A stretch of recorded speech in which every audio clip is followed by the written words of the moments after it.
Bueno, pues antes que nada quisiera agradecer a los organizadores, en especial a Ceci, por la invitación.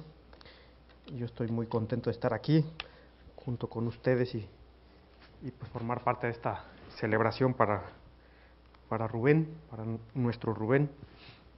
Y bueno, este es el título de la charla, de nanobillares plasmónicos a pinzas electrónicas.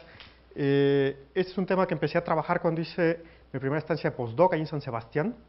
Y en este trabajo Rubén hizo una contribución, digamos, clave, ¿no? Estábamos atorados por ahí, fue de visita a Rubén a ver cómo me estaba yendo.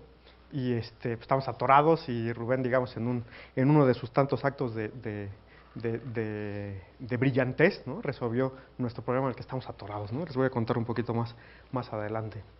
Bueno, déjenme presentarles al equipo de trabajo. Estamos trabajando con Arturo Santos Gómez, que es estudiante de maestría, está haciendo su tesis sobre este tema. Estamos colaborando con Ana Lilia González Ronquillo, del Instituto de Física de la UAP. En San Sebastián trabajamos con Javier Espura, Pedro Echenique, Alberto Ribacova, también con Archie Howie, de Cambridge, del Cavendish Laboratory, por supuesto con Rubén Barrera, y en la parte experimental con Philip Batson, que está en la Universidad de Rutgers, en Estados Unidos. Y antes de entrar en el tema de la charla, me gustaría dedicar unos minutos pues a contarles algunas anécdotas que tenemos ahí con Rubén, compartir algunas fotos de los múltiples viajes y congresos, ¿no? En donde hemos coincidido. Y bueno, yo conocí a Rubén hace 15 años, me parece que fue ayer, ¿no? Me parece que 15 años es como demasiado tiempo, ¿no? Pero bueno, tomé clases con él de Física Teórica 3, me acuerdo que aquel curso lo compartió con Raúl, y recuerdo que trabajé muchísimo en ese curso y saqué 9, ¿no? Entonces, pues para mí fue algo difícil de olvidar, ¿no? Porque trabajé muchísimo, ¿no? Como nunca había trabajado en toda la licenciatura y saqué 9. Y al final del curso me acerqué a Rubén y le dije, bueno, Rubén, quiero trabajar contigo, quiero hacer mi servicio social. Y bueno, en ese entonces pues Rubén era mi profesor, ¿no? Y Rubén, recuerdo que me dijo, sí, pues vamos a ver, vamos a trabajar. Yo recuerdo que le dije, bueno, no es necesario una remuneración económica, ¿no? Yo quiero trabajar contigo. Y Rubén me dijo, no, tú no puedes trabajar gratis, tienes que recibir dinero.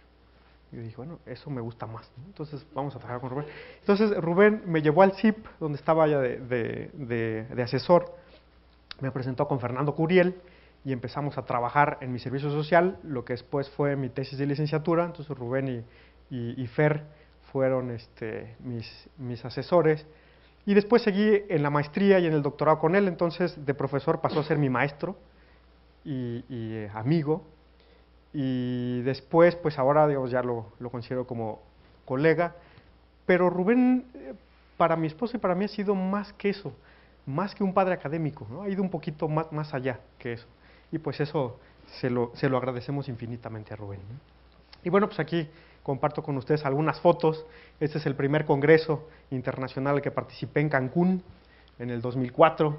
Después me llevó a pasear a China. Estuvimos ahí en el Pierce en China. Aquí está Rubén dando su charla. Acá estamos celebrando, que es muy importante, ¿no? Yo aprendí de Rubén también que es muy importante celebrar. Quizás es lo más importante, celebrar, ¿no? Y bueno, como dice Rubén, estas fotos son para sacar plática, ¿no? Nada más. Y también coincidimos en el homenaje a Ron Fuchs en Puebla en el 2006. Acá estamos justo después de mi examen de doctorado en el 2007.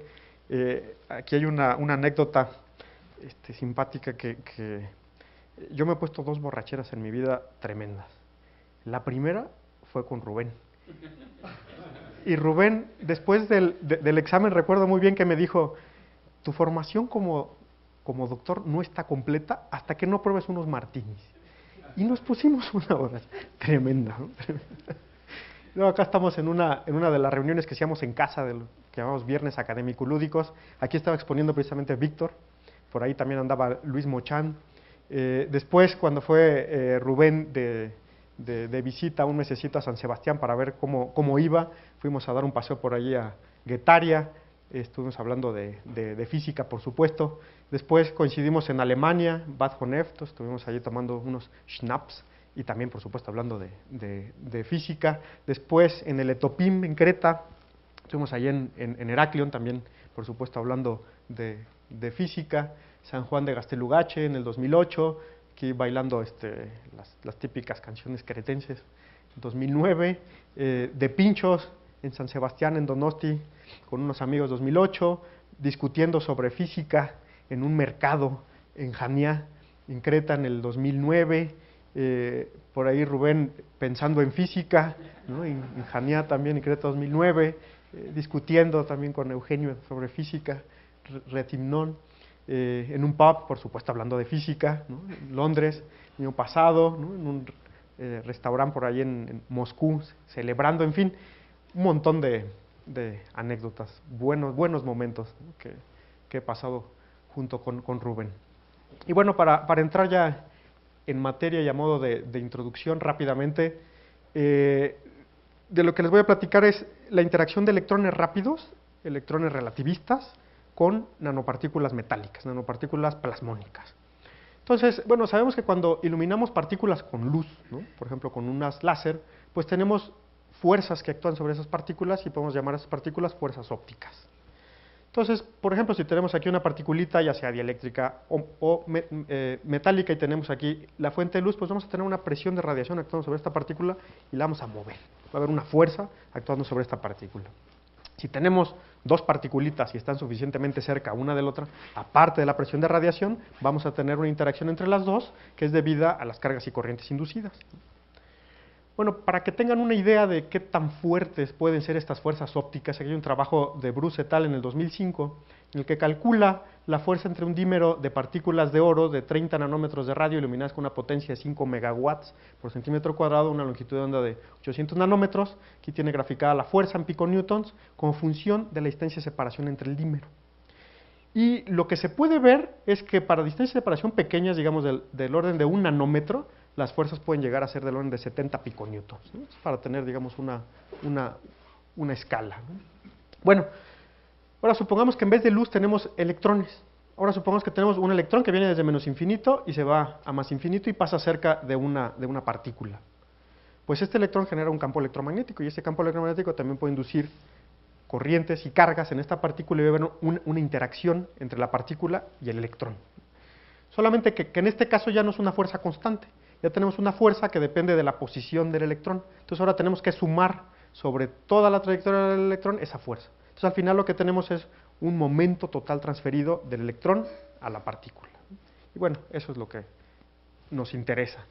Y bueno, todo esto nació a raíz de unos experimentos de Phil Batson en donde él veía con su microscopio el movimiento de átomos de oro bajo la influencia de haces de electrones.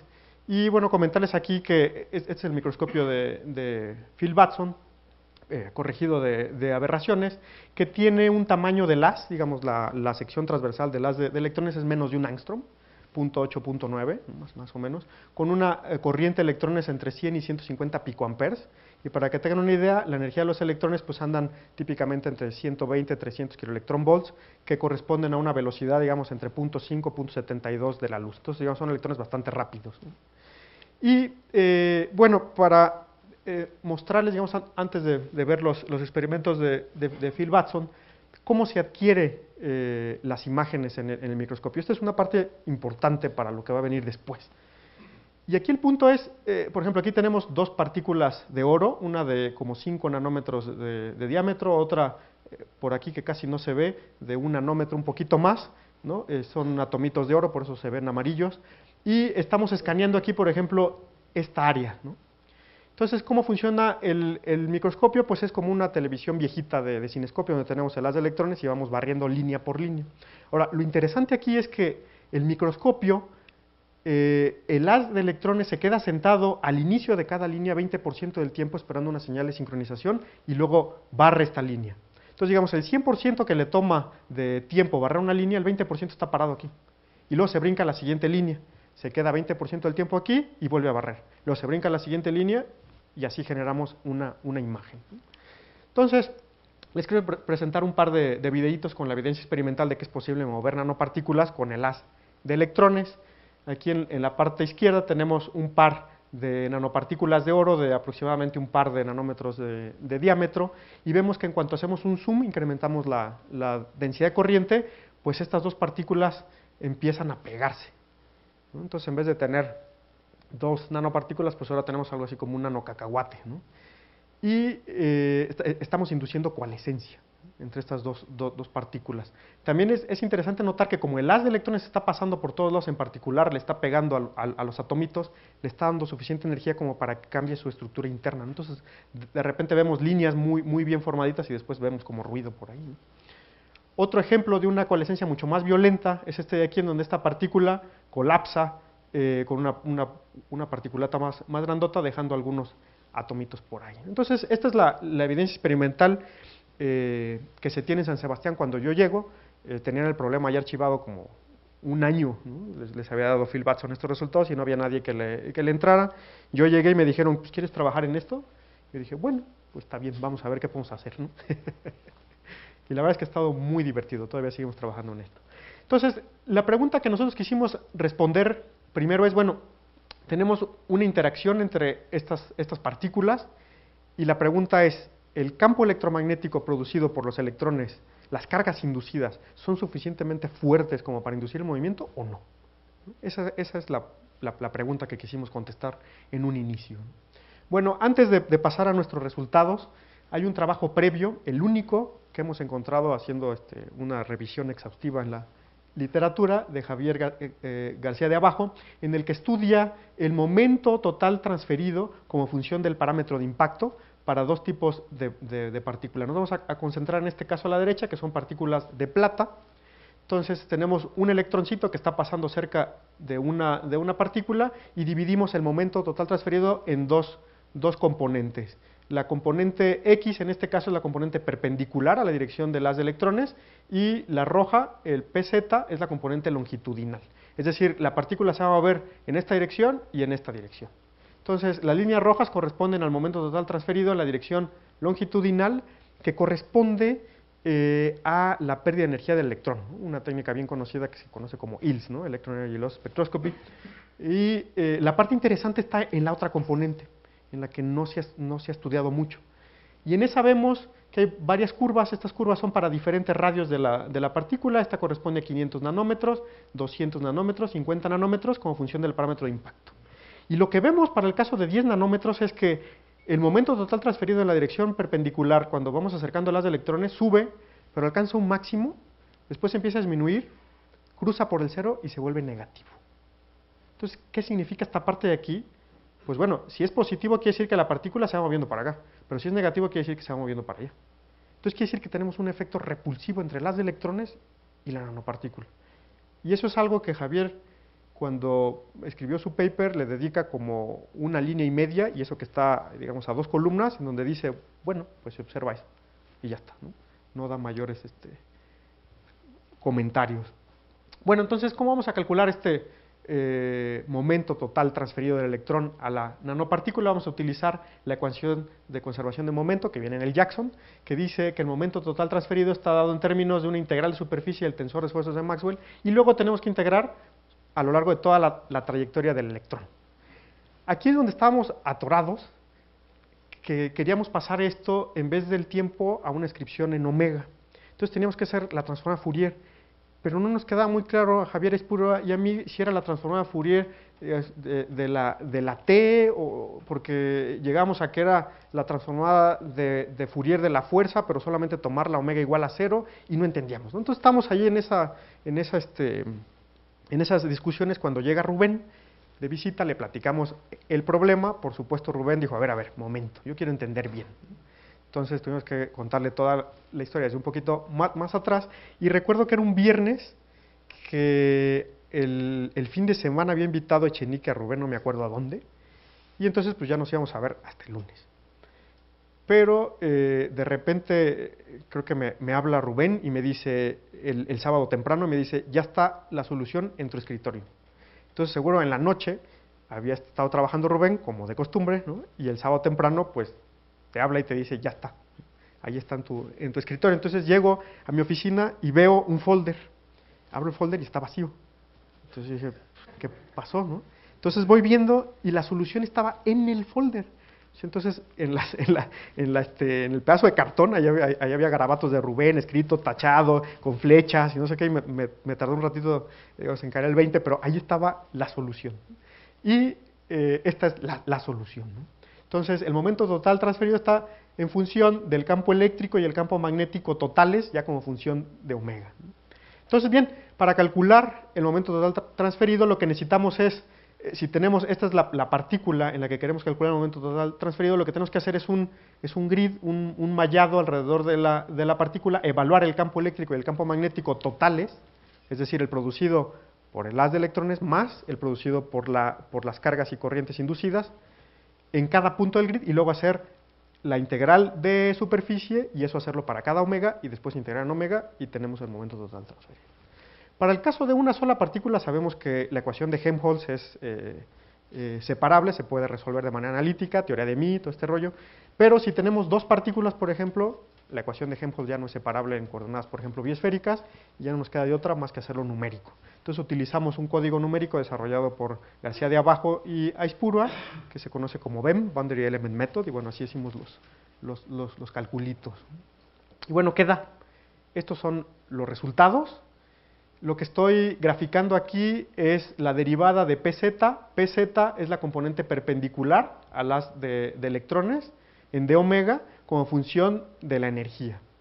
Entonces quiere decir que para obtener el momento total transferido lo que yo tengo que hacer es integrar estas curvas, es decir, tengo que calcular el área bajo la curva y eso ya es proporcional al momento total transferido en la componente perpendicular.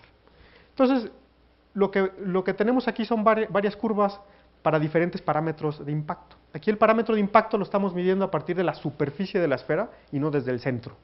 Entonces, si queremos el parámetro de impacto del centro, nomás hay que sumar el radio. Y estamos modelando particulitas de radio de 1 nanómetro con una velocidad del electrón de 0.5 c y metiendo un modelo de Drude con omega p igual a 15.1 electron volts, intentando modelar la lúmina, y después ponemos un damping pequeñito porque queremos ver dónde están las resonancias, ¿no? Utilizamos 0.15. Y lo que vemos pues es que, digamos, para un parámetro de impacto de 5 nanómetros prácticamente no se ve nada, aquí hay una pequeña respuesta. Para 2 nanómetros es la curva verde, para 1 nanómetro es la curva azul, y para 0.5, que es, digamos, la posición cuando el haz de electrones pasa muy cerquita de la nanopartícula, pues ya se ve claramente que tenemos resonancias. Y podemos distinguir y podemos saber que esta primera resonancia corresponde al modo del plasmón de superficie dipolar. Por acá estaría el cuadrupolar, el octupolar, y por aquí estaría el caso, digamos, planar, ¿no? Y podemos graficar los campos cercanos y podemos ver que efectivamente pues tenemos aquí un modo dipolar para esta frecuencia y después para el modo de superficie pues se concentra el campo electromagnético en un punto. Bien, si yo integro estas curvas, pues yo obtengo el momento total transferido. Si yo grafico ese momento total transferido como función del parámetro de impacto, obtengo esta curva. Entonces, esta curva lo que me dice es, yo tengo el haz de electrones muy lejos, prácticamente no hay transferencia de momento. Voy acercando el haz de electrones a la nanopartícula, el momento empieza a subir, esta es la componente transversal otra vez, entonces quiere decir que la partícula se siente atraída cada vez más fuerte hacia el haz de electrones, pero llega un máximo, después disminuye, cruza por cero y se vuelve negativo. Entonces otra vez recuperamos, digamos, el mismo comportamiento que había visto Javier García de Abajo. Entonces quiere decir que para un parámetro de impacto muy chiquito, la interacción entre las electrones y la partícula es repulsiva. Y eso, pues no lo entendemos. ¿Cómo va a ser, no? Si tengo un electrón que tiene carga negativa, pues lo primero que induce es una carga positiva y entonces tendría que ser atractivo. Bueno, pues entonces seguimos haciendo cálculos. Bueno, aquí por completez les presento la otra componente, la longitudinal. Este es dpx en d omega, como función de la frecuencia. Vemos que tenemos aquí los modos, este sería el dipolo, el cuadrupolo, el octupolo, por aquí estaría el de superficie, y notamos que en este caso siempre son positivas, es decir, la integral siempre nos va a dar algo positivo, lo cual pues tiene sentido, ¿no? Porque si tenemos un electrón que va viajando en una dirección, estaría muy raro que la partícula saliera para atrás, ¿no? Entonces eso parece que está prohibido y nunca nos da. Entonces está bien, checamos que eso estuviera bien y seguimos avanzando. Después estudiamos el caso de una partícula más grande. Entonces, en vez de 1 nanómetro, ahora tenemos una particulota de 40 nanómetros de radio, con la misma velocidad del electrón, repetimos otra vez los cálculos, notamos ciertas diferencias. Ahora los modos plasmónicos bajos contribuyen de manera, digamos, positiva a esta integral, ¿no? El área bajo la curva es positiva, mientras que los modos plasmónicos altos contribuyen de manera negativa, ¿no? Por aquí está el plasmón correspondiente al plano, ¿no? de superficie. Lo interesante es que si yo integro, obtengo el momento de transferido como función del parámetro de impacto y obtengo prácticamente la misma curva. Entonces, otra vez, para parámetros muy chiquitos, la interacción entre el haz de electrones y la partícula es repulsiva, ¿no?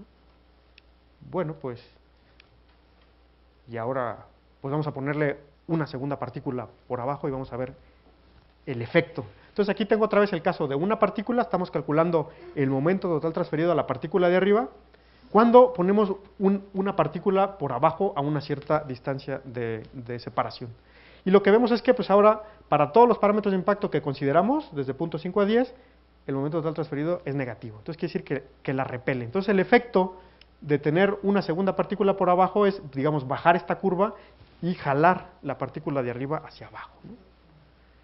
Bueno, también hicimos cálculos con oro, que son las particulitas que utiliza Phil Batson en sus experimentos.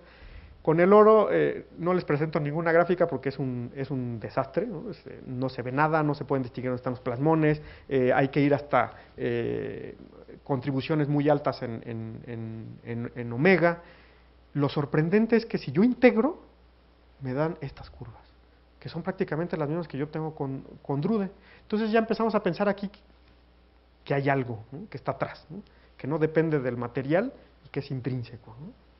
Y esto es ecuaciones de Maxwell, con retardo y todo completito, ¿no? Entonces, pues aquí tenemos la curva roja, es el caso de una sola nanopartícula, de 1 nanómetro, otra vez con función del parámetro de impacto, sube, llega a un máximo. Le pongo una segunda partícula por debajo a una distancia de 0.5, la curva verde, y pues tengo, digamos, una curva intermedia entre la roja, que corresponde a una sola partícula, y el caso cuando acerco mucho esta nanopartícula, hago que la interacción entre estas dos sea muy fuerte, y entonces la curva se convierte en totalmente repulsiva para todos los parámetros de impacto, ¿no? Y bueno, este es un resumen ideográfico, como para resumir, digamos, las ideas. En el caso de una sola esfera, cuando el electrón pasa muy lejos, sabemos que solamente excita el modo dipolar, ¿no? Que es lo que uno esperaría, ¿no? Pues este es negativo, induce aquí carga positiva, y pues acá tenemos negativo, y esta siempre va a ser el caso de atracción entre el haz de electrones y la partícula. Si el electrón pasa muy cerquita, entonces excitamos multipolos, ¿sí? Ya los plasmones de orden bajo ya no pintan tanto, ahora son los de alta energía, y ahora tenemos una interacción repulsiva entre el haz de electrones y la partícula. Si tenemos dos partículas y tenemos un dímero con una cierta distancia de separación pequeña y pasamos el haz de electrones por afuera, pues entonces excitamos el modo antisimétrico y podemos inducir coalescencia. Si pasamos el haz de electrones por en medio entre las dos partículas, excitamos el modo simétrico, que es lo que le llaman dark mode, un modo oscuro, que no podemos excitar, por ejemplo, con luz, pues entonces prevenimos la coalescencia. Entonces, ¿cuál es el mensaje aquí? Es que jugando con el haz de electrones como si fuera, digamos, las bolas de billar, la bola blanca, pues podemos controlar el movimiento de las nanopartículas a nuestro antojo. Podemos atraerlas, podemos alejarlas, podemos inducir coalescencia, podemos prevenir coalescencia. Entonces podemos jugar con esto. Entonces de ahí viene la idea del nanobillar, ¿no? Plasmónico. Y bueno, todo esto, la verdad, cuando teníamos estos resultados, tardamos un montón en publicar porque no estábamos seguros de que estuviera bien, ¿no? Hicimos un montón de pruebas, jugamos con diferentes tamaños en los dímeros, diferentes distancias de separación, diferentes parámetros de impacto, y no estamos seguros de que esto estuviera bien. Finalmente sacamos el artículo, y para ser sinceros, yo todavía tenía mis dudas, ¿no? De decir, China, a ver si no la regué en un signo por ahí, ¿no? Y lo que me tranquilizó muchísimo, ¿no? Ya mi espíritu descansó, fue cuando vi los resultados de Phil Batson. Batson logra hacer con su microscopio estos experimentos. Y entonces se ve, digamos, este es un video en el que quizás no se alcanza a ver tan claro, por eso seleccioné estas tres fotos, que poniendo, digamos, aquí el área escaneada es mucho más grande de lo que se muestra, de tal manera que donde el haz se queda sentado 20% del tiempo, está como una distancia de 4 nanómetros de esta partícula. Entonces esperamos que a esa distancia atraiga a la nanopartícula. Y lo que se observa es que efectivamente esta nanopartícula chiquita se mueve hacia la izquierda. Esta partícula grandota la utilizamos solamente como referencia para ver el movimiento, ¿no? Entonces, cuando yo vi estos resultados dije, no, pues parece que sí existe, ¿no? No estábamos mal, ¿no? Para el caso repulsivo, ya le pedí a Watson que le pusiera color, pero bueno, no me la ha mandado. Entonces aquí el oro se ve así. Y pues se ve que en este caso estoy escaneando esta zona. Aquí la posición del haz donde se queda 20% del tiempo está como a 1 nanómetro, poco menos, y entonces se ve que aventamos a la partícula a la derecha. Y esto es reproducible y controlable. Es decir, Phil Watson puede hacer este experimento, moverla a la derecha, después hace un escaneo mucho más grande, la mueve hacia la izquierda, después hace un enfocamiento chiquito, entonces la mueve a voluntad. Entonces ya descartamos un montón de efectos, como podría ser, por ejemplo, efectos térmicos o efectos de carga. Digamos, con esto ya estamos convencidos de que pues, la parte electromagnética juega un papel importante, ¿no? Quizás no es el único efecto, electrones secundarios y todo este rollo está presente ahí, pero con la parte de electro podemos explicar, ¿no? De manera cualitativa. Ahora, ciertamente todavía no entendemos del todo de dónde viene la parte repulsiva. Tenemos por ahí, digamos, hemos seguido trabajando, Rubén también ha seguido trabajando, estamos haciendo un montón de cálculos, los de San Sebastián están en unas cosas, Rubén está en otra, nosotros estamos en otras, intentando entender de dónde viene esa parte repulsiva. Ya tenemos algunas ideas y creemos que bueno, los modos multipolares altos son cruciales para entender esto, las fases, ¿no? Porque va pasando el electrón muy rápido, induce carga, la carga pues tarda un ratito en responder y la fase con la que pesca, digamos, las cargas positivas y negativas, pues no es trivial. Entonces creemos que por ahí va, pero nos falta todavía trabajo por hacer, hay muchas cosas por hacer. Y ahorita estamos trabajando junto con Arturo en calcular ahora el momento total transferido, pero ahora como función de la velocidad del electrón. Todo lo que les presenté antes era con la velocidad fija de 0.5c. Y lo que tenemos aquí, digamos, algunos resultados preliminares, una particulita de Drude de radio 40 nanómetros, con un parámetro de impacto fijo a 1 nanómetro, obtenemos este tipo de curvas. Esta es la componente longitudinal, ¿no? Que es directamente proporcional al ILS, ¿no? A la amplitud de probabilidad de pérdida de energía del electrón, y esta, que ya no tiene una interpretación, digamos, física sencilla, que le llamamos simplemente PZ, ¿no? La componente transversal, vemos que como función de la velocidad para electrones muy rápidos, pues prácticamente la partícula ni se entera que hay un electrón por ahí. Si vamos disminuyendo la velocidad del electrón, pues entonces la interacción es repulsiva, llega hasta un mínimo, que sorprendentemente el mínimo está a 0.2c, o sea, digamos, electrones relativamente lentos, y allí entonces empieza a subir esta curva, cruza por cero, y para electrones muy despacitos, entonces la interacción se vuelve atractiva. Entonces ahorita estamos estudiando, digamos, ese caso con Arturo, que va a ser parte de su tesis de maestría, y pues en esas estamos, ¿no? A modo de resumen, pues hemos calculado fuerzas inducidas en nanopartículas metálicas, aisladas y dímeros, hemos visto diferentes configuraciones, hemos mostrado que es posible reproducir esto de que para unos parámetros de impacto tenemos atracción, para otros tenemos repulsión. Phil Watson ha mostrado experimentalmente que se puede hacer. Entonces podemos mover, digamos, de manera controlada y a voluntad nanopartículas. Y ahora la idea que estamos intentando vender es, pues en analogía, pinzas ópticas, en donde podemos mover, digamos, pelototas grandotas desde el punto de vista nano. Para mover partículas de nano, pues está complicado, por ahí han salido unos trabajos en donde tienen que hacer malabares con cavidades plasmónicas y complicadísimo. Pues a lo mejor podríamos hacer nanomanipulación de partículas con, por ejemplo, un haz de electrones que está rotando rápidamente, ¿no? Podemos mover a esa partícula o moléculas, o rotar a la molécula, o moverla. Entonces estamos intentando vender esta idea de pinzas electrónicas, ¿no? Y bueno, esta es una foto que siempre me gusta presumir, ¿no? De lo que fue mi oficina hace algunos años. Y pues muchas gracias a todos ustedes y en especial a nuestro profesor, maestro, colega, amigo y papá, Rubén Barreda. Gracias.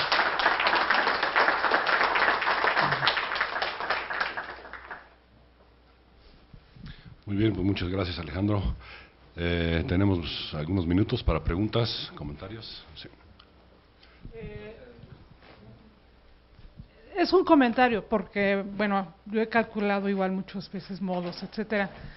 Y cuando rompes la simetría, porque aunque tienes la esfera, pues tienes el haz y ya estás rompiendo la simetría, nosotros encontramos en algún momento que cuando calculabas la fuerza, digamos, que necesitas de traer una esfera hacia un plano o de separar una esfera sobre un plano, había modos que eran repulsivos y otros que eran atractivos, porque el acoplamiento de alguna forma te movía el modo te lo corría hacia el azul o hacia el rojo, y dependiendo si te lo corría hacia el azul o hacia el rojo, te daba partes atractivas y positivas. Pero eso es poniendo un sustrato pero en general, si tú es que el sustrato, digamos que lo que te estaba haciendo es romper la simetría. Vale. ¿Ok? Y entonces cuando rompíamos la simetría alcanzábamos a ver ese efecto. Es un comentario y si quieres luego lo discutimos, pero sí lo he visto. Se me hace familiar, digamos. Interesante. Gracias. ¿Más preguntas, comentarios? Yo me dedico un poquito a la microscopía y no me queda tan claro que el efecto de la nanopartícula moviéndose hacia la derecha, hacia la izquierda, Ajá. Excluya el efecto térmico del haz o el efecto sí, el efecto térmico del haz no me queda tan claro, Bueno, ajá. Porque es muy difícil trabajar con los efectos térmicos de los haces a la hora que está uno viendo microscopía en esta magnitud, pues en esta forma. Entonces, no sé ahí cómo se resolviera ese asunto. Bueno, tenemos una idea que está conectada con la tesis de Arturo, y es, creemos que una prueba contundente con la que podríamos descartar algún problema, digamos, las cuestiones térmicas es, supongamos que ahora tienes una nanopartícula, está pasando unas de electrones con cierta velocidad, de tal manera que el efecto es atractivo, por ejemplo. Entonces se va moviendo la partícula lentamente hacia la derecha y de repente empezamos a modificar la velocidad con la que va el electrón. Entonces, si modificamos la velocidad del electrón de tal manera que en las curvas que les mostré pasa de repulsivo a atractivo, simplemente con la velocidad voy a pasar de un efecto repulsivo a atractivo. Y eso ya sería contundente desde mi punto de vista. Entonces estamos buscando a alguien que sea capaz. Bueno, ya se lo propusimos a Phil Batson y nos dice que no está fácil, que no se puede, que porque las aberraciones, que el microscopio, que no está tan trivial, pero quizás se pueda buscar, digamos, algún microscopio que trabaje en un rango, digamos, de velocidades. Nosotros podemos hacer el cálculo y estimar qué tamaño de partícula podría ser e intentar buscar mostrar eso, ¿no? Y bueno, aparte del térmico también hay un montón de otros efectos, ¿no? que han sido descartados uno por uno, ¿no? Como los electrones secundarios, ¿no? Que pensaba Archie Howie que eran importantes, y pues ya mostramos que sí, ahí están, pero el electro parece que domina, ¿no? Pero sí, es una buena pregunta. Una última pregunta. ¿Tendrías este mismo efecto si las partículas fueran eléctricas? Esa es una muy buena pregunta, porque no les mostré la parte del oro. Y en la parte del oro, desde mi punto de vista, hablar sobre respuesta plasmónica es un abuso. ¿Por qué? Porque bueno, estos son otros cálculos que hemos hecho. Creo que por aquí tengo alguna del oro. Otro video de Watson. La respuesta que estamos obteniendo del oro, por ejemplo, aquí, es importante notar, aquí estoy graficando, por ejemplo, la componente longitudinal, ¿no? Como función de la frecuencia, de la energía. Y aquí tengo que ir hasta una omega de 600 electronvolts. ¿Por qué? Porque aquí sigo teniendo una respuesta, y para las integrales digamos, contribuye. Entonces, ¿dónde está la respuesta plasmónica aquí? Pues aquí no está aquí, y es este piquito. Ahora, ¿qué tanto contribuye la parte dieléctrica del oro? Pues es todo esto. Entonces, sí, nosotros esperamos tener un efecto similar, y de hecho queremos hacer los cálculos para una partícula, por ejemplo, de silicio, ¿no? Pero creemos que va a dar lo mismo, ¿no? Pero sí, es una buena pregunta. Bueno, pues muy bien. Muchas gracias, Alejandro. Bueno, pues gracias.